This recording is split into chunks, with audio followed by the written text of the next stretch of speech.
మా గోష్ఠను కలవలసిందే చెప్పంటున్నారు. చిన్న విషయం అని చెప్పుకుంటే లక్ష్మణస్వామి సీత అయ్యా సేవ చేస్తుంటామని చెప్పి అరణ్యానికి పెట్టారు. అరణ్యానికి పెట్టిన తర్వాత అక్కడ రావణవధ అంతా అయిపోయింది. మళ్ళీ తిరిగి అయోధ్యకు వచ్చారు. వీళ్ళ పరిస్థితి ఎలా ఉంది ముగ్గురిది అంటే సీతాదేవి సుకుమారి ఆవిడ నలబడింది. ఎంతకంటే తెలుసుకోవాలి కదా ఆవిడ నలబడింది. రామచంద్రుడు కూడా ముందే కాలంలో కొంచెం నలబడ్డాక ఈ కష్టాలు లక్ష్మణస్వామి ఎప్పుడు నలవాడు కాదాయన. ఆయన మంచి పసిమి మంచి పచ్చగా ఉంటాడు ఆయన. ఆయన ఇంకొంచెం మంచిగా పచ్చబడ్డాడు. ఇంకా కొంచెం మంచి గ్రూప్ తేదైతే ఆయన తర్వాత ఎవరేంటి వీడు కొంచెం చిక్కారు రాముడు సీత. కానీ ఏంటి ఎలా ఉన్నాడో అరణ్యానికి వెళ్ళినప్పుడు అలాగే ఉన్నట్ట మంచి దిట్టంగా ఉన్నట్ట ఎవరు ఈ మహానుభావుడు లక్ష్మణస్వామి. మరి నాన్న తెలియకపోతే ఈయన తింటున్నాడు ఆయన. అంతేక ఈయనకి ఆహారము లేదట లక్ష్మణస్వామికి.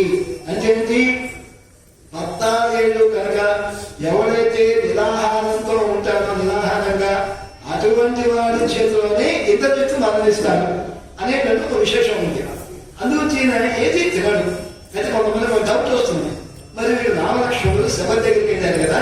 శబ దగ్గరికి వెళ్ళినప్పుడు మరి అక్కడ ఎవరైనా పండ ఫలం వచ్చినప్పుడు మరి స్వామికి పెట్టిన తర్వాత మరి ఈ కూడా పెట్టాలి కదా. ఎవరికి లక్ష్మణ స్వామి కూడా మరి ఈ కూడా తిని ఉంటాడు కదా. అంటేట ఈయన ఏం చేశాట పండు ఇచ్చినప్పుడు తిన్న లక్ష్మణాలు ఇచ్చినప్పుడు తొడ చేసి దాంట్లో పెట్టుకున్నాడు. ఆ పండు చెప్తారు మన వాళ్ళు. అది అటువంటి వాడు మహానుభావుడు. ఇంట్లో ఉన్నాడు, బాగా ఉన్నాడు. అయినప్పుడు మళ్ళీ అయోధ్యకు వచ్చారు. అయోధ్యకు వచ్చిన తర్వాత మళ్ళీ వీళ్ళు మంచిగా తేలారు. ఎవరు సీత రాముడు మళ్ళీ యథార్థ కాలం ఉన్నారు. లక్ష్మణ స్వామి చిక్కిపోవడం మొదలు పెట్టారు. ఇదే కదా అన్యాయం. అరణ్యంగా ఉన్నప్పుడేమో మంచిగా ఉన్నారు. ఆ తిండి తిప్పలేనప్పుడు ఇప్పుడు అయోధ్యకు వచ్చిన తర్వాత ఈయన చిక్కిపోవడం ఏంటి అనగానే దీంట్లో కదా చూసేట స్వామి ఇక్కడేంటి ఈయనకి ఇక్కడ కైంకర్యం చేసుకుందాం అనుకున్నాక లక్ష్మణస్వామి సుఖభాగం పాడదాం అనుకుంటారు. వాళ్ళు మగలు కౌశల్య సుఖజ వాళ్ళు పాడేవాళ్ళు. వాళ్ళు ఇంకేదైనా కైంకర్యం చేసుకుంటా కదా లేఖంతంగా ఏమైనా చేస్తారు. విద్యాపనం అనుకుంటారు. ఇక మీరు ఆగండి మేము చేసుకుంటామని చెప్పని విద్యాపనం చేసేవాళ్ళు పనివాళ్ళు వాళ్ళు వచ్చేవాళ్ళు. ఏదైనా సమాధానం చేద్దాం అనుకుంటే పనివాళ్ళు వచ్చేవాళ్ళు ఏం చేసుకుంటారు. ఏం కైంకర్యం చేసుకుంటారు. ఏదన్నా కనుక మంచి పదార్థాలు అన్నగారికి ఉదయగారి తినిపిద్దామంటే ఇక మీరు ఉండండి మేము ఉన్నాం కదా ఇతరాలు మీరు చేశారు కదా సేవ మేము వడ్డిస్తామనుకుంటారు. వాళ్ళు వచ్చేవాళ్ళు ఏం కావాలనుకున్న మరి ఈ పరిస్థితి ఏంటి రోజు రోజుకి అయోధ్యలో కదా చిక్కిపోతున్నారు. చిక్కిపోతుండేసరికి స్వామి పిలిచారు. పిలిచి రామచంద్రుడు పిలిచి నీకు ఏదా లక్ష్మణ చిక్కిపోతున్నావు ఏమిటి విశేషం అంటే ఏం లేదున్నాయా ఏం లేదని చెప్పారు. అనేసరికి చెప్పు ఏదో ఉంది. మరి నీకు నిరంతరం కూడా కైంకర్యం చేసుకున్నటువంటి భాగ్యం నాకు కావాలి. ఇదిగో వీళ్ళందరూ కూడా కైంకర్యం చేసుకుంటున్నారు కదా కుదరకుండా అని చెప్పన్నారు. నీ కైంకర్యం లేకుండా మరి నేను చిక్కుపోకుండా ఎలా ఉంటాను అన్నయ్య అన్నారు. అన్నప్పుడు సరేనా నువ్వు కైంకర్యం చేసుకో కానీ నాకు మాత్రం వీళ్ళందరూ చేస్తున్నారు కదా నీకు ఏం చేయాలో నాకు తెలియలేదు అన్నమాట. అన్నప్పుడు చెప్పాక ఒక మాట ఏం లేదన్నయ్య జాగ్రత్త సమదర్శతి అన్నారు. జాగ్రత్త అంటే ఏంటి నువ్వు మేలుకులు ఉన్నప్పుడు నేను కైంకర్యం చేసుకుంటా. తర్వాత ఇంకెప్పుడు నిద్రపోతున్నప్పుడు అప్పుడే కైంకర్యం చేసుకుంటా. ఈ రెండు చాలా ఈ 2 సమయాల్లో అక్కడ ఏమని చెప్పన్నారు అర్థమైంది. అక్కడ నిద్రపోయినప్పుడు కైంకర్యం చేసుకుంటారు. మళ్ళీ సమయం మేలుకున్నప్పుడు కైంకర్యం చేసుకుంటారు. ఇక సమయం కలిపి ఇక వేరేది అంటే మొత్తం నీ కైంకర్యం నాకు కావాలి. అహం సర్వం కలిశామి జాగ్రత్త స్వపదశ్చతే అని చెప్పినట్టు. అయితే కోరగలమని மாவாய் பாடி பதை கொண்டு மாவாய் பிறந்தானை மல்லரை மாற்றிய మావాయి పిడందానై మల్లరై మాధ్య.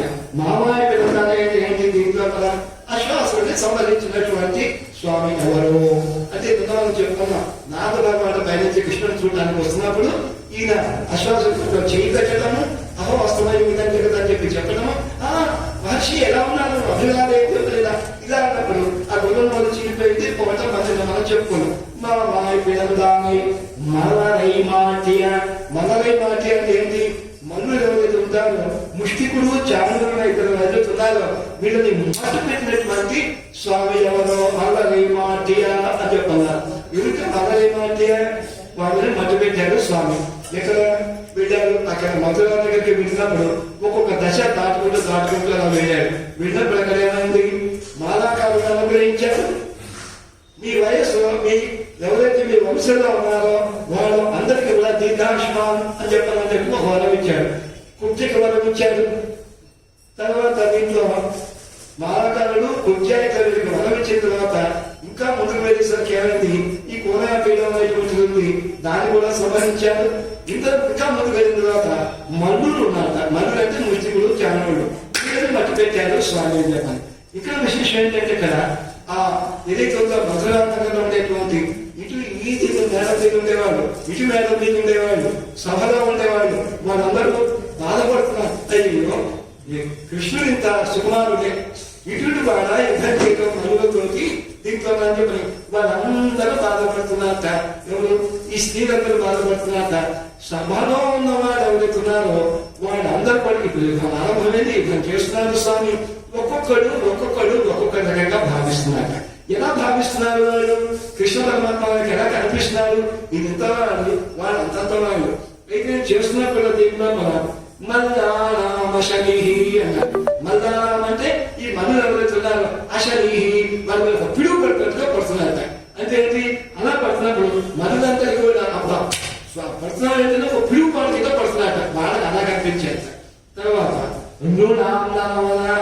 నృణం అంటే ఏంటి, రాజులు ఉన్నారు, ఇంకా సామంతాలు చాలా మంది వచ్చారు. వాళ్ళకి స్వామిని ఏం కనబడుతుంది, అద్భుతమైనటువంటి దేవరస కనిపిస్తుంది. ఆ ఏడు కనిపిస్తున్నారండి, ఈ మధు పెట్టాలంటే వాళ్ళని అన్నట్టుగా ఉంది. తర్వాత స్త్రీనాం స్మరో మూర్తిమాన్, స్త్రీనాం స్మరో మూర్తిమాన్. స్త్రీనాం అంటే ఆడవాళ్ళందరికీ కూడా ఎవరైతే ఉన్నారో వాళ్ళందరూ కూడా స్మరో మూర్తిమాన్. అబ్బా ఇలా ఉన్నాయి స్వామి ఎంత అంతగా ఉంది అని చెప్పి సాక్షాత్ మన్మథ అంటారు. అనేది మన్మథుల కింద కనిపిస్తున్నారట స్త్రీలందరికీ కూడా. దీని తర్వాత క్షితి భుజనం అసతాం శాస్త్ర అంటే సామంతులు ఎవరైతే ఉన్నారో అక్కడ రాజులు మిగిలిన వాళ్ళు ఉన్నారు, వాళ్ళందరికీ కూడా కనిపిస్తున్నారట స్వామి. మామూలుగా కాకుండా భయంకరంగా కనిపిస్తున్నారట, బీభత్సంగా కనిపిస్తున్నారట. ఒకే కృష్ణుడు ఇంతమందికి ఇన్ని రకాలుగా కనిపిస్తున్నారట. మృత్యులు భోజపతే, మృత్యు భోజపతే అంటే ఏమిటి, సాక్షాత్ మృత్యు వచ్చింది అనుకుంటున్నారట కంసుడు.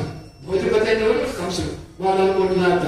తర్వాత గోపానాం స్వజన, గోపాలం అంటే ఎవరు, ఈ గోపాలు కూడా వాళ్ళు వచ్చారు, నందుడు వచ్చారు. వీళ్ళకి ఎలా కనిపిస్తున్నారట, సాక్షాత్ ఎలా కనిపిస్తున్నారట, మాకు అయ్యో అయ్యో అనుకుంటున్నారట, కారుణ్యం చూపిస్తున్నారట, దయ చూపిస్తా, అయ్యో మా పిల్లాడికి ఏం కాకుండా ఉండాలి అని చెప్పాను. తర్వాత ఇంకోటి యోగానం, యోగులకి ఏంటిట, సాక్షాత్తు అక్కడ కొంతమంది యోగులు వాళ్ళు ఉన్నారు, ఋషులు మీరు ఉన్నారు, పరదేవత సాక్షాత్తు పరబ్రహ్మైనటువంటి ఆ భగవానుడు ఉన్నారని చెప్పని వాళ్ళు అనుకుంటున్నారట. తర్వాత విష్ణువంశీయుడు, విష్ణువంశం కదా కృష్ణ పరమాత్మది, యుగవంశం విష్ణువంశం కొన్ని వంశాలు ఉన్నాయి. వాళ్ళందరూ ఏమనుకుంటున్నారట, ఈయన సాక్షాత్తు మాకందరికీ కూడా మేము ఉపాసించేటువంటి భగవానుడు, మేము ఉపాసించేటువంటి దేవత అని చెప్పి అనుకుంటున్నారట. అట్లా అందరికి ఒక్కొక్క రకంగా అనిపించినప్పుడు ఎవరి భావాలు వాళ్ళ పడేటట్టుగా వాళ్ళ సంతృప్తి చెందేటట్టుగా వీడు మల్లుడు ఇద్దరిని మర్చిపెట్టాడు. చివరికి కంసుని కూడా సంహరించాడు భగవానుడు. అంటే దీంట్లో మన ఏమాధ్య ఎవరైనా అంటే దేవాది దేవనై షణ్మాం సేవిస్తారు. దేవాది దేవుని, దేవాది దేవుని అంటే ఏమిటంటే మామూలుగాను దేవతలు ఉంటారు, 33 కోట్ల మంది దేవతలు ఉంటారు. కానీ దేవాది దేవుని వాళ్ళని మించినటువంటి వాళ్ళందరికీ కూడా ప్రభు అయినటువంటి దేవతలతో ప్రభు ఎవరు, ఇంద్రుడు. కానీ ఇంద్రులాంటి చాలా మంది దేవతలు ఉంటారు, వాళ్ళకంటే మీద ఇంకా ప్రభు అయిన వాళ్ళు ఎవరైతే ఉంటారో భగవాన్ అంటారు. ఇంకా కాబట్టి దేవాది దేవనై అంటే మనకి రాజు చెప్తుంటారు, పద్మనాభోమర ప్రభు అంటారు. మనకి విశ్వశాస్త్రంలో పద్మనాభోమర ప్రభు అంటే సాక్షాత్తు ఆయన దేవతలందరికీ కూడా ప్రభు అని చెప్పండి. తర్వాత ఎవరైతే దైవతం దేవతానాంచ దేవతలందరూ కూడా పరదైవతులు ఎవరైతున్నారో ఆయన అనాది నిధం విష్ణు సర్వలోక మహేశ్వరం అని చెప్పి ఇవి చెప్తారు మనకి స్వామికి. అంటే ఇక్కడ ఈ పాసుల్లో కూడా దేవాది దేవమై అని చెప్పినప్పుడు దేవరాజు అనేటువంటి పేరున్నవాడు భగవానుడు సాక్షాత్తు వరదరాజస్వామి, కాంచీపురంలో చెందినటువంటి వరదరాజస్వామి. ఆయన గురించి అమ్మవారి ఈ భాషలో పాడింది అని చెప్పనంటారు మన పూర్వాచార్యులు. దీంట్లో కాబట్టి చెన్నునాం సేవిస్తారు అటువంటి భగవానుడిని మనం చక్కగా కనుక ఆ కృష్ణుని కనుక మనం వెళ్ళి కనుక మనమే వీటి కనుక సేవించినట్లయితే చెన్నునాం సేవిస్తారు మనం వెళ్ళి కనుక సేవించి ఆవారణారాయణల్ అంటే అయ్యో అయ్యో నేనే మీ దగ్గర రావాల్సి ఉన్నారా మీదే వచ్చి నా దగ్గరికి వచ్చానే ఇదెక్కడ విశేషం చెప్పారు అయ్యో అయ్యో నొచ్చుకుని మనందరికీ కూడా స్వామి అనుగ్రహిస్తాడు అని చెప్పి అన్నారు. అద్భుతమైనటువంటి భాషను మనకుండేటువంటి కొద్ది సమయం లోపల ఎక్కువ తెలుసుకునేటువంటి ప్రయత్నం మాత్రం మనం చేస్తాం. నిజంగా చెప్పాలంటే ఇంకొక గంట పడుతుంది మనకి ఈ భాషను సంపూర్ణంగా అనుభవించాలంటే. ఇది మనకి భాషను మాత్రం తెలియకుందో దాన్ని అనుభవించే ప్రయత్నం చేద్దాం. భాష నేను చెప్తాను, మీరు అందరూ కూడా చక్కగా గట్టిగా చెప్పండి. నేను ఎక్కడ ఆపాను దాంట్లో ఈ మధ్యలో చెప్పేది ఎక్కడ ఆపాను ఆపలా కంటిన్యూస్ గా చెప్తున్నాను. కానీ మీరు వింటున్నారు, వినడానికి శక్తి ఎక్కువ ఉండాలి. చక్కగా గట్టిగా చెప్పండి. చక్కగా కీడుగానం కొంతమంది చెప్పట్లేదు. కీడుగానం వెళ్తెండ్రు ఎరుమై శిరువీడు మేవాన్ కదందనక నిప్పుళ్ళ பிள்ளைகளும் போவான் போகின்றாரை போகாமல் காத்து போகாமல் காத்து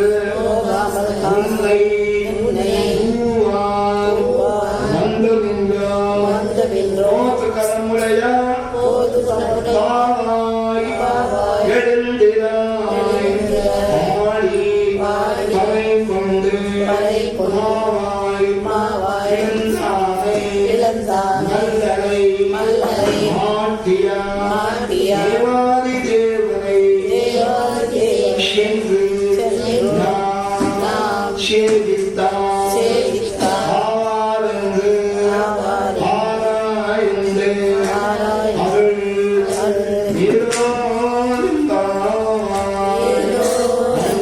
திவ்ய திருவடிகளே சரணம். கர்க்கடே பூர்ண பதுபுண்யா துளசி காமனோத்சவம் ஆந்தேவி சரணராமோதாமல்லே ஸ்ரீகண்டநாயகி ஸ்ரீகாந்தாய கல்யாணநிதேந்தினாம் ஸ்ரீவேங்கடநிவாசாய ஸ்ரீனிவாசாய மங்களம் மங்களமாசாசனபதை ஆச்சார்ய புரோகமை சர்வைஷ்டபூர்வை ஆச்சார்யை சத்ருதாயாஸ்து மங்களம். स्वस्ति प्रजाभ्य परिपालयन्तां न्यायेन मार्गेण मयि मयि च गो ब्राह्मणेभ्यः शुभमस्तु नित्यं लोकाः समस्ताः सुखिनो भवन्तु. जय श्रीमन्नारायण.